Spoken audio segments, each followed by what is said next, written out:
ভাত কিংবা রুটিতে কাঁকরোলের এই রেসিপি একেবারে অন্যরকম লাগে। একবার এইভাবে বানিয়ে দেখুন, দারুণ জমে যাবে। যদি মাছ মাংস কিছুই ঘরে না থাকে, শুধু কাঁকরোল ঘরে থাকে, এইভাবে রান্না করে খেয়ে দেখুন, মাছ মাংসের স্বাদকেও হার মানাবে।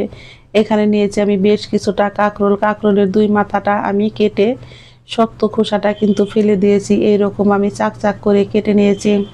আর এর মধ্যে দিয়েছি আমার ছেলের জন্য একটা আলু। আর এই বিচিগুলো কিন্তু আমি বেশ ভালো করে ফেলে দেব। যদি আপনারা এই বিচিগুলো খেতে পছন্দ করেন তাহলে রেখে দিতে পারেন। নরম বিচিগুলো ফেলবো না, শক্ত বিচিগুলো ফেলে দেব।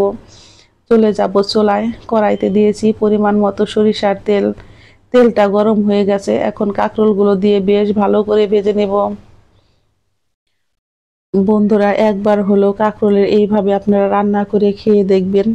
আশা করি একবার খেলে আপনারা বারবার রান্না করে খেতে চাইবেন, এতটাই পরিমাণে মজার হয়। এখন আমি এর মধ্যে দিয়েছি হাফ চামচ পরিমাণে লবণ।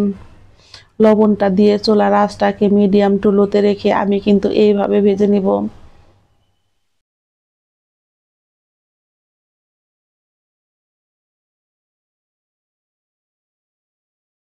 এখন আমি এর মধ্যে দিয়ে দিব খুবই অল্প পরিমাণে একটু হলুদের গুঁড়া। হলুদের গুঁড়াটা দিয়েও কিন্তু আমি কাঁকরোলটাকে প্রায় 80% খুব সুন্দর করে ভেজে নিব।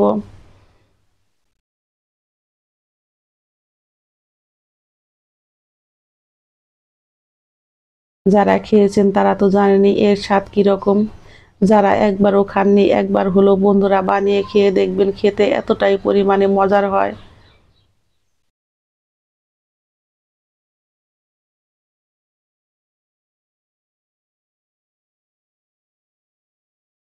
চুলার আঁচটাকে কমিয়ে আমি কাঁকরোলগুলোকে কিন্তু বেশ ভালো করে ভেজে নিয়েছি। এখন চুলায় থেকে নামিয়ে নেব।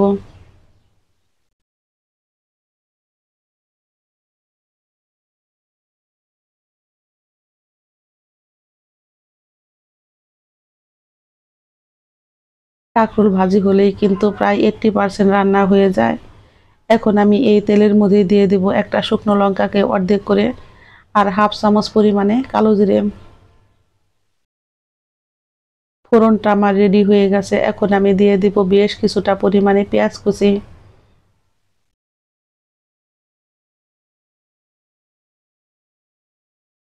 এখন আমি বেশ ভালো করে ভেজে নিব। পেঁয়াজটা কিন্তু আমার বেশ ভালো করে ভাজা হয়ে গেছে। এখন আমি এর মধ্যে দিয়ে দিব হাফ চামচ পরিমাণে হলুদের গুঁড়া, মরিচের গুঁড়া, বন্ধুরা আমার মিশিয়ে ভাঙানো। আর দিয়ে দিব আমি হাফ চামচ পরিমাণে ধনিয়ার গুঁড়া। অল্প পরিমাণে একটু জল দিয়ে মশলাটাকে কিন্তু আমি বেশ ভালো করে কষিয়ে নিব।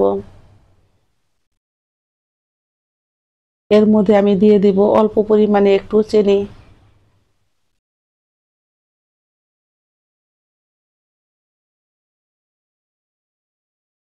মশলাটাকে কিন্তু আমি বেশ কিছুটা সময় ধরে কষিয়ে নিয়েছি।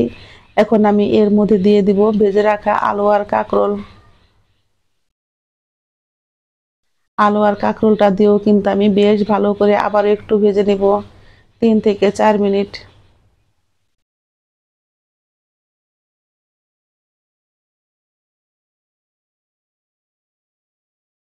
এগুলো আমি খুব সুন্দর করে বন্ধুরা দেখতেই পাচ্ছেন ভেজে নিয়েছি।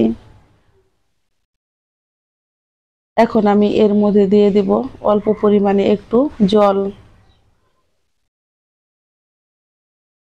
যাতে মশলাগুলো আলু আর কাঁকরোলের ভিতরে ঢুকে।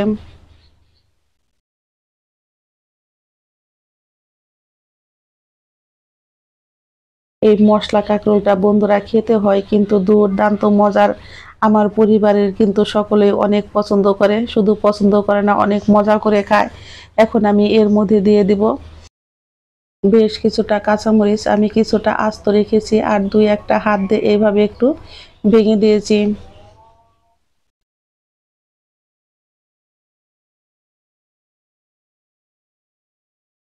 আমি লবণটা দেখে নেব ঠিক আছে কিনা। আমার একটু লবণ লাগবে, সেই জন্য আমি অল্প পরিমাণে একটু লবণ দিয়ে দেব। আর দিয়ে দেব একটু ভাজা জিরার গুঁড়ো। এগুলো কিন্তু আমার একদম রেডি হয়ে গেছে।